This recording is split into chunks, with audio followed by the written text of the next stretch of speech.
All right, what's going on, everyone? Like so many other people, since this war in Ukraine kicked off, I've been thinking about when and how it's going to end. But honestly, right now, I don't even think we're close to the end, not by a long shot.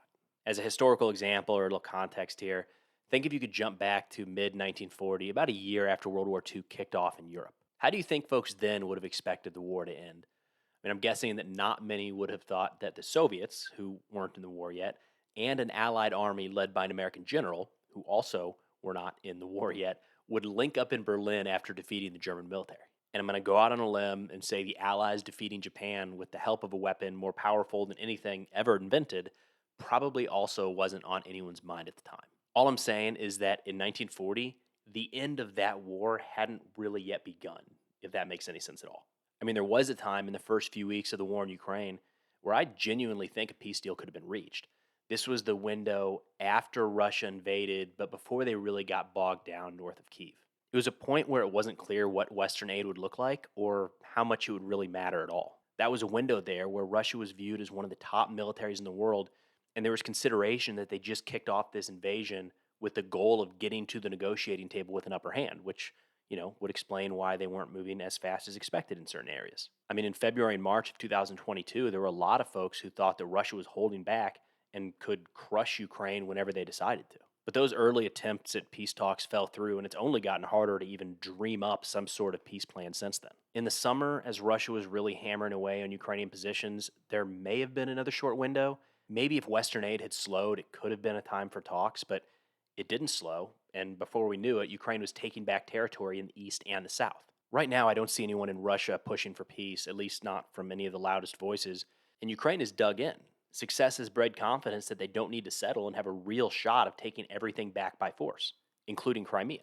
And that's the sticking point, at least in my mind. This war doesn't look like it's going to be resolved at the negotiating table, at least not anytime soon, which means that Russia and Ukraine are going to have to try to resolve it by military means. So let's take a look at what military victories could look like in this war. But honestly, I'm kind of getting to the point where even if these extreme circumstances play out, I don't know that it would put an end to the fighting. From a Ukrainian point of view, the maximalist goals tend to be a return to the 2014 borders, as well as Crimea returning to Ukrainian control. Ukraine has never stated, at least to my knowledge, any real desire to push across the border into Russia, which means that if they want to destroy the Russian military, they're going to have to do it inside of Ukraine. And for Ukraine to pull, the entirety or most of the Russian military inside of their border to be destroyed, we're talking about one of the greatest military feats in history.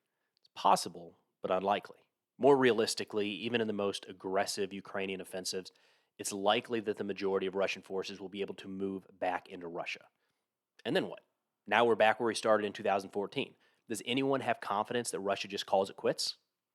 I don't. From the Russian point of view, the optimistic military victory that I've heard voiced is some combination of Ukraine having suffered massive casualties, a large Russian offensive happening sometime in the near future, and Russia having only used some small percentage of their overall military, some mix of all of that.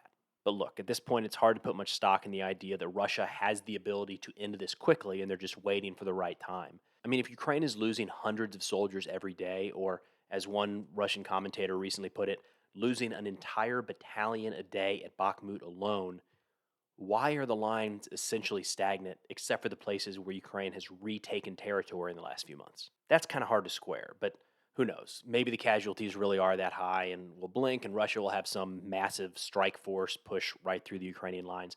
At this point, though, I just have to see it to believe it from Russia. There's been way too much talk about what's about to be unleashed and then nothing really materializes. All right, starting to go down a rabbit hole there. So let's say this big Russian offensive happens and the Ukrainian military suffers some sort of catastrophic defeat.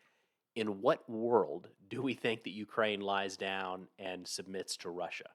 If you completely remove the Ukrainian military today, do you think the Ukrainian public starts waving Russian flags or starts laying IEDs? Putin stated that one of their goals is the demilitarization of Ukraine, but I think in this process they've managed to mobilize the entire country to fight back however they can.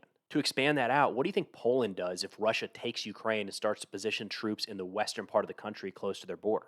Best case there, we're just increasing the Russia-NATO tension while Russia battles an insurgency likely funded by NATO. So Ukraine's military victory in this war gets us right back to where we started.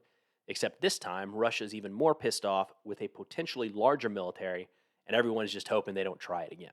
Real quick, that larger military thing, Shoigu recently gave a speech that he was trying to expand the size of the Russian armed forces. So it's entirely possible that even with their losses in Ukraine, the Russian military in 2023 is larger than it was in 2022.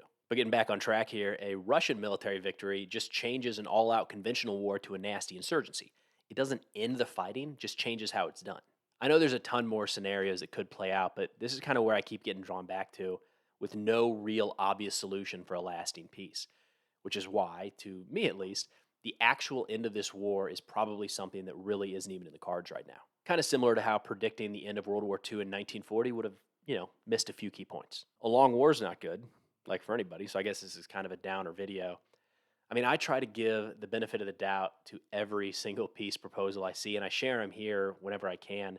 But more and more, it just seems like there's so little that the two sides will be able to agree upon. So maybe 2023 will see peace and an end to this war.